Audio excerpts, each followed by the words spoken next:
What up, guys? It's Hot Take Jay here coming at you with another one. So, today we'll be talking about Ben Simmons. And my thing is, first of all, is that I think he's in the wrong position. He's in the wrong place to ask for a trade, first of all.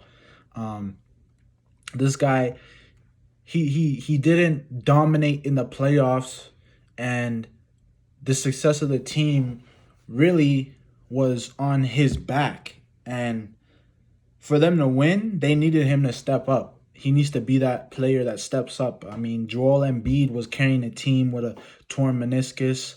I mean, like this is crazy. He's missing a whole bunch of free throws. He's missing up not taking open shots around the basket. Like, yo, this guy. First of all, it looks bad on him, and everybody's gonna blame him for it. First of all, because it is his fault. He had a horrible series, and that's on him.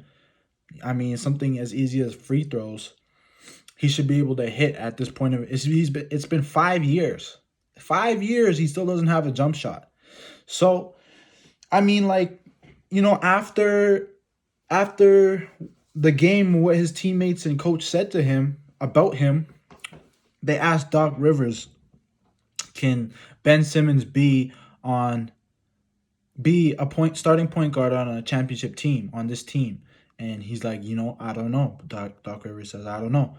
And that's just being honest. Is like, can he be on the floor? Like, is he gonna be a liability?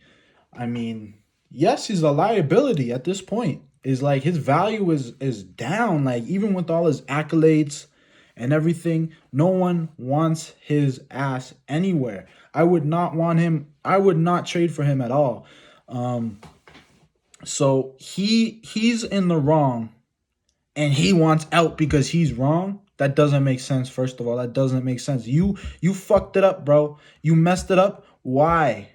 Why would you want to leave when you are the reason you messed it up? And like, when his teammates are talking about him, like, it's like, yo, you need to figure out how to come back and be better instead of trying to run away, trying to go somewhere more favorable for you. Like, where do you want to go? And then you have a list of what teams you want to go to. Like, no, it doesn't work like that when you're not good. I don't think he's good. Like, his stats are not even, they're not amazing. Like, he's an elite role player. Like, that's my best way to put him. He's an elite role player, which for his contract he's getting paid way too much. So I don't think he's going anywhere. What he's gonna have to do is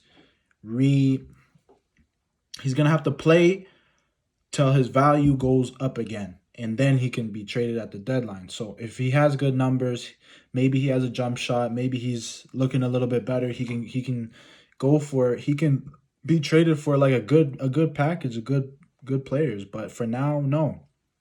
I mean, for me, it was the first thing was when they denied the Malcolm Brogdon trade. So, I mean, if the only team that really offered you anything was Malcolm Brogdon, which is, he's not bad and he's not amazing, if you're gonna deny that, that sends a message to every other team like, they gave up Malcolm Brogdon and they didn't take that. What the fuck are we gonna do to try to make them want to make this trade work? I mean, like, it's not like he has leverage. He doesn't have leverage with the organization. He doesn't have leverage as a player to be traded. He's not that type of guy yet. So he has a lot to prove. I think he's going to stay on the 76ers. That's the only thing that's going to happen, because you're going to get back garbage. And you're going to have to be okay with that. I know he wants out. He said he's going to miss training camp. But, I just say take that hit, take that money. If you want to act like that again, you can sit out the whole, you know what I mean? You can sit out the whole season and see where that gets you. You'll just lose a whole bunch of money, like fines, suspensions. Man, I wouldn't bank on this guy at all. I like the Raptors wanted him. I don't think it was like I don't think we really wanted him. I think we're just calling to see what they'll take for him. And they're gonna ask for Pascal, OG, couple first round picks. Just they're gonna ask for some outlandish stuff. Like, I feel like every time with the Raptors, when we want to trade for someone, they ask for everything. They ask for everything. Like, it's never like we can get a good deal. It's just that our players are so valuable and underrated is that they want everybody. Everybody on the Raptors is valuable. Everybody on the team has value other places. I mean, Fred VanVleet's a win now player. Pascal's a win now player. OG Anunoby's the best 3-and-D small forward in the league. I said what I said. I said what I said. And it's like only his, I think, second or third year starting. So, I mean, like, he's already the best. Like, he's already has high upside. Like, like, I don't think Ben Simmons, he's not worth any of our players. I'm just telling you that right now. Like, what is he gonna do if we trade for him? Is he like what is he gonna do? Like, we already have a point guard, averages more points than him.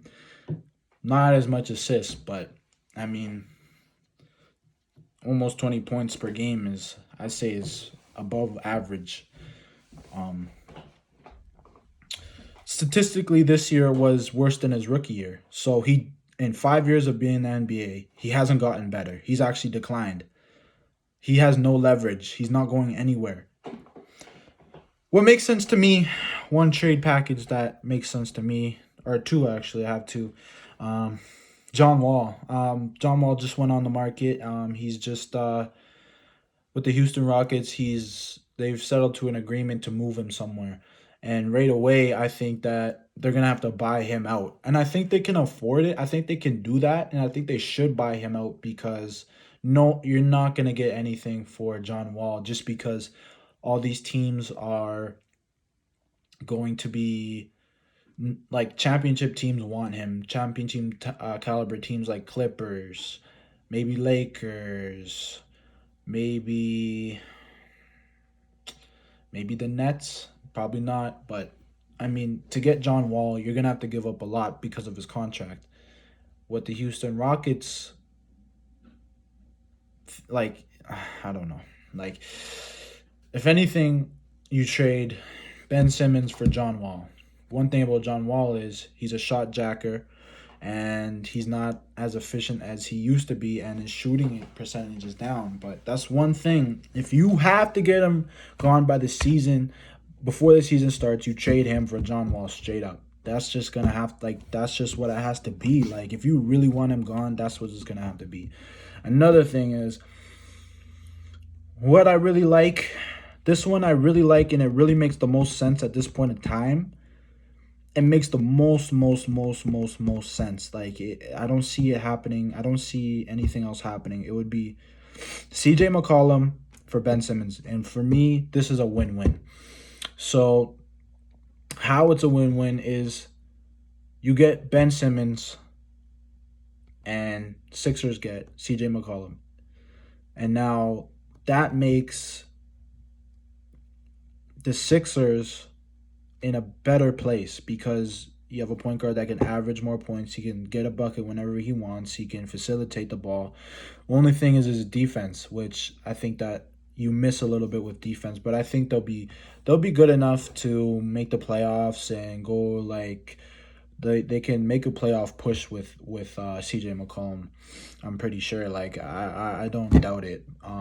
They did it with Ben Simmons, so fucking they can do it with CJ McCollum. Portland gets Ben Simmons, which gives you defense and playmaking, which two things you really need. And I wouldn't be too worried about CJ leaving because Norman Powell is right there and he's ready to step up. I mean, he turned into a superstar in the Raptors in like, I think 2 weeks. Like, he just all of a sudden he got a starting role. All of a sudden he's putting up superstar numbers, all-star numbers. So, I mean, I think Norman Powell's ready to step up. He can play the 2. Dame can play the 1. Ben Simmons can play the 3. And what you get is you get much needed defense on the Portland Trailblazers, and you get playmaking, and you get a little bit of scoring here and there, not that much. And say he improves, say he has something, it lights a fire under his ass, and he starts playing good. He starts playing at that all-star level he can play at. He starts becoming a superstar after this 1 or 2 years. I think it could be good because it could be a buy low and it can be like a sell high or buy low, and it can help you in the future type of thing. So I mean, that's a move I would really consider if I was Portland. I mean, CJ McCollum's not getting any younger. Him and Dame, they work well together, but they only go but so far, because I think it's really defense that holds them back. And I think that Norman Powell is more than ready to step up. I think he can perfectly replace CJ McCollum. And what you get with Norman Powell is you get a taller and you get a two-way player at two guards. So now you have two defense-ready pieces on your Portland Trail Blazers team. I think that Damian Lillard, all he really needs is someone like a Draymond Green, someone like a Ben Simmons to be successful, because he's not always passing the ball. He's not a two-way player. He's a scorer first point guard. This would balance out the team really, really, really well.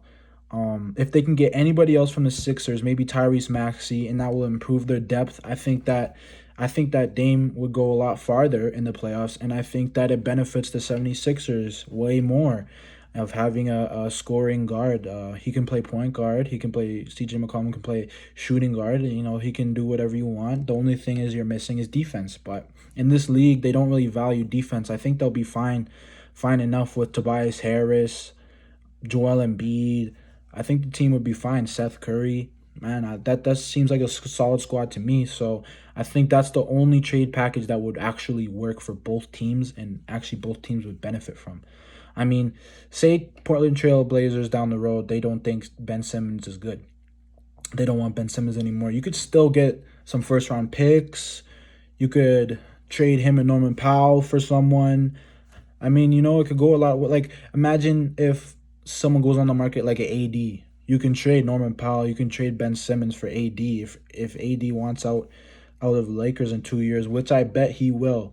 If when LeBron leaves and when LeBron retires, AD is stuck there by himself. All those old players are going to retire with him. Westbrook is going to want out right away too. So I don't think that's going to work. I think AD is going to go to the Bulls when he's done. Mark my words. He's going to go to the Bulls. And there's going to be a whole thing about Anthony Davis, because I don't think he's not the guy to take over the Lakers by himself. He needs a LeBron. He needs a secondary player. And that's everybody in the league nowadays. Nobody can get it done by themselves. Look at Damian Lillard. He can't do it by himself. It's just hard nowadays. There's so many good teams. These teams are stacked, packed with players. I mean, like, it's tough to get by. Like, these teams are buying their way into success, which I don't think it's fun. I don't think it's a good story. It's like, what